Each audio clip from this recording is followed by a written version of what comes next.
हर रोज एक नई कहानी देखने के लिए चैनल को सब्सक्राइब करें और बेल आइकन दबाना ना भूलें। पुनीत अपनी कैटरीना कैफ जैसी साली के साथ बहुत खुश था और उसे पसंद भी करता था। क्या शालू कभी अपने पति की नीयत को समझ पाएगी? क्या पुनीत अपनी कैटरीना जैसी साली की शादी रोकने में कामयाब हो पाएगा? जानेंगे आज की इस कहानी में। पुनीत कैटरीना कैफ का बहुत बड़ा फैन था। वो चाहता था कि उसकी शादी जिसके साथ भी हो वो दिखने में कैटरीना जैसी सुंदर और हॉट हो, लेकिन शायद किस्मत को कुछ और ही मंजूर था, जिसके चलते उसकी शादी एक शालू नाम की लड़की से हो जाती है, जो कि दिखने में सुंदर भी नहीं थी और नेचर वाइज भी बहुत सिंपल थी, जिसकी वजह से दोनों के बीच में हमेशा अनबन होती रहती थी। एक दिन सुबह के समय पुनीत हॉल में बैठा न्यूज़पेपर पढ़ रहा होता है। तभी उसका दोस्त राहुल वहाँ आता है और उससे कहता है, भाई मैं तेरे लिए बहुत अच्छी न्यूज लेकर आया हूँ, जिसे सुनते ही तेरा दिल खुश हो जाएगा और तेरा मूड भी अच्छा हो जाएगा। सुना भाई, तू ही कुछ अच्छा सुना। मेरी लाइफ में तो वैसे ही कुछ अच्छा नहीं चल रहा है। तू कोई गुड न्यूज दे दे। भाई तेरी मनपसंद हीरोइन कैटरीना कैफ की मूवी आई है, चल कल देख कर आते हैं। घूमना भी हो जाएगा और साथ साथ तेरा मूड भी अच्छा हो जाएगा। नहीं यार, मन नहीं है मेरा। बड़े दिन बाद आज तो ऑफिस से छुट्टी मिली है। सोच रहा हूँ घर में ही आराम कर लूँ। थोड़ा कुछ अच्छा फील नहीं हो रहा है। क्या यार, तू भी शादी के बाद ना कुछ ज्यादा ही बोरिंग हो गया है। कभी भी चलने के लिए बोलो तो तू तो मना कर देता है। ये तो गलत बात है तेरी। तो क्या करूँ यार, मेरी लाइफ ही बोरिंग हो गई है। अब अपनी पसंद की हीरोइन कैटरीना कैफ की मूवी देखकर क्या करूँगा, जब मुझे वाइफ वैसे नहीं मिलने वाली। तो एक ही तो तमन्ना थी मेरी, जो कि पूरी नहीं हुई। राहुल और पुनीत आपस में बात कर ही रहे होते हैं कि तभी उसकी साली किरण उनके लिए चाय लेकर वहां आती है। किरण को छोटे कपड़ों में रेडी देखकर राहुल का मुंह खुला का खुला रह जाता है। तभी किरण हंसते हुए कहती है, अपना मुंह बंद कर लीजिए, वरना मुंह में कुछ चला जाएगा। मुझे पता है कि मैं सुंदर हूँ, और आप ही नहीं, जो भी मुझे पहली बार देखता है वो बस देखता ही रह जाता है। सॉरी, वो कोई बात नहीं, मुझे आपका यूं देखना बुरा नहीं लगा। आप आराम से बैठकर चाय पी सकते हैं। जीजू, आपको कुछ चाहिए तो बता दीजिए, मुझे कॉलेज के लिए देर हो रही है। नहीं किरण, तुम जाओ, मुझे कुछ और नहीं चाहिए, और अगर चाहिए भी होगा तो मैं शालू से मांग लूंगा। ओके जीजू, मैं चलती हूँ, आप चाय पी लेना वरना ठंडी हो जाएगी। किरण इतना कहकर अपने कॉलेज के लिए निकल जाती है, जिसके बाद राहुल पुनीत से कहता है, भाई तुझे कैटरीना कैफ की मूवी देखने की क्या जरूरत है? तेरे तो घर पर ही कैटरीना कैफ की तरह सुंदर और हॉट सी लड़की है, फिर भी तू कैटरीना कैफ जैसी वाइफ ना मिलने पे रो रहा है। साले, वो मेरी साली है, ना कि मेरी घरवाली, जो कि मैं उसे देखकर खुश हो जाऊं। हाँ, लेकिन तेरी ये बात सच है कि मेरी साली बिल्कुल कैटरीना कैफ जैसी है। वो बिल्कुल कैटरीना की तरह सुंदर और हॉट है, लेकिन इससे मेरा क्या फायदा? भाई साली भी तो आधी घरवाली होती है। तुझे तेरी कैटरीना कैफ जैसी वाइफ नहीं मिली, लेकिन साली तो मिली है ना। तुझे तो खुश होना चाहिए कि तुझे कैटरीना कैफ जैसी साली मिली है। अपने दोस्त की बात सुनकर पुनीत हंसने लगता है। उसका मूड बिल्कुल ठीक हो जाता है। समय बीतता है। तभी एक दिन शाम के समय किरण रसोई में नूडल्स बनाते हुए कैटरीना कैफ का गाना गा रही होती है। I know you want it but never gonna get, तेरे हाथ कभी ना आनी। शीला शीला की जवानी, I'm too sexy for you, मैं तेरे हाथ ना आनी। किरण का सॉन्ग रसोई के बाहर खड़े उसके दीदी और जीजा भी सुन रहे थे, जिसे सुनकर वो रसोई के अंदर आते हैं। तभी पुनीत हंसते हुए कहता है, मुझे तो पता ही है कि तुम मेरे हाथ नहीं आने वाली हो, इसलिए तुम्हें गाकर बताने की जरूरत नहीं है।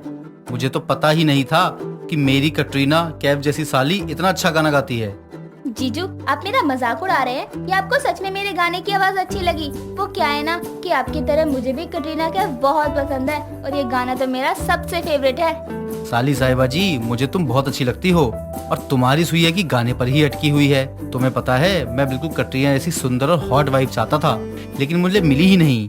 बट अब खुश हूँ, क्योंकि मेरी साली जो है वो बिल्कुल कैटरीना कैफ जैसी लगती है। अच्छा, तो एक काम कर लो ना, आप मुझे छोड़ ही दो और अपनी कैटरीना कैफ जैसी साली से शादी कर लो। क्यों आपका कोई अरमान अधूरा रह जाए?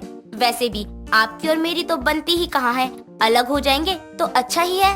शालू इतना कहकर गुस्से में वहाँ से चली जाती है। तभी पुनीत भी उसे मनाने के लिए उसके पीछे जाता है। थोड़ी देर बाद पुनीत अपनी साली के साथ शॉपिंग पर जाता है और उसे बहुत सारा सामान दिलवाकर घर लाता है। तभी किरण अपनी बहन शालू को सारी चीजें दिखाते हुए कहती है, दीदी आपकी किस्मत बहुत अच्छी है जो आपको जीजू जैसा पति मिला है, वरना आज के जमाने में इतना केयरिंग पति कहाँ मिलता है। बात तो सही है, आज के जमाने में बहुत कम ऐसे पति होते हैं जो अपनी पत्नी के साथ ईमानदार होते हैं, वरना आजकल के पतियों की नजर अपनी बीवी से ज्यादा तो अपनी सालियों पर होती है। यार इसको कैसे पता चल गया कि मैं अपनी साली को पसंद करता हूँ? अगर इसका शक यकीन में बदला तो ये मेरी जान ले लेगी। यार तुम हमेशा मेरे और अपनी बहन पर शक क्यों करती रहती हो? अब मेरी साली कटरीना कैफ जैसी साली है तो मैं बोलता हूँ, इसमें जलने वाली क्या बात है? हाँ कोई बात नहीं, अगर मैं आपके भाई को देखकर बोलूं कि ये ज्यादा अच्छा लग रहा है तो आपको बुरा नहीं लगेगा? आपके लिए तो आपकी साली ही सब कुछ है, मैं तो कुछ भी नहीं हूँ।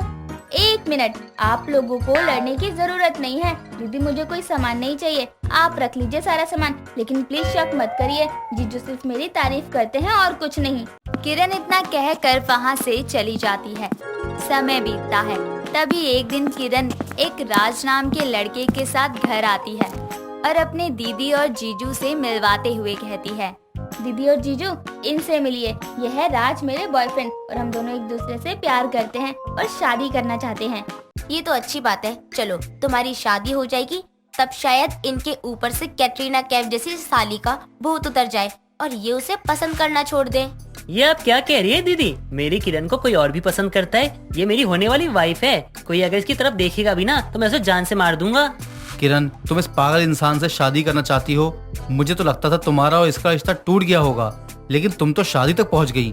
तुम्हारी शादी इसके साथ नहीं हो सकती, पागल है ये।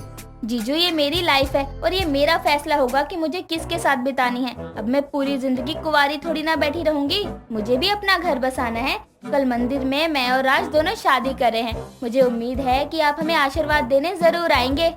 किरण तू चिंता मत कर, मैं तेरे साथ हूँ, मैं तेरी शादी में जरूर शामिल होंगी, कोई हो या ना हो। मुझे पता था दीदी कि आप मेरा साथ जरूर देंगी। चलिए हमें अभी शादी की तैयारियां भी करनी है। राज तुम अभी जाओ, मैं तुमसे कल मंदिर में मिलती हूँ। किरण के कहने पर राज वहाँ से चला जाता है। थोड़ी देर बाद किरण और शालू भी वहाँ से चले जाते हैं। अगले दिन किरण राज से शादी करने के लिए अपनी बहन के साथ मंदिर पहुँच जाती है। राज और किरण की शादी शुरू होने ही वाली थी कि तभी पुनीत कुछ लोगों को लेकर शादी रोकने के लिए वहां पहुंचता है और जैसे ही किरण की तरफ बढ़ने की कोशिश करता है तभी राज के दोस्त वहां पर आ जाते हैं और पुनीत उनके लोगों को चारों तरफ से घेर लेते हैं। सबके हाथों में हथियार देखकर कोई भी अपनी जगह से नहीं हिलता और किरण राज अपनी शादी की सारी रस्में पूरी करते हैं। जिसके बाद राज पुनीत के पास आकर कहता है, अफसोस है आप हमारी शादी को रोकने में कामयाब नहीं हो पाए और आपकी कटरीना कैफ जैसी साली को कोई और लेकर चला गया। आप तो सलमान भाई की तरह खड़े होकर देखते रह गए। राज इतना कहकर हंसते हुए किरण के साथ वहाँ से चला जाता है और इस तरह से पुनीत की कैटरीना जैसी साली उसके हाथ से निकल जाती है, जिसका अफसोस उसे जिंदगी भर रहता है। दोस्तों अगर आपको ये कहानी पसंद आई तो इसे लाइक करें, शेयर करें और कमेंट करके बताएं कि कहानी में आपको सबसे अच्छा क्या लगा।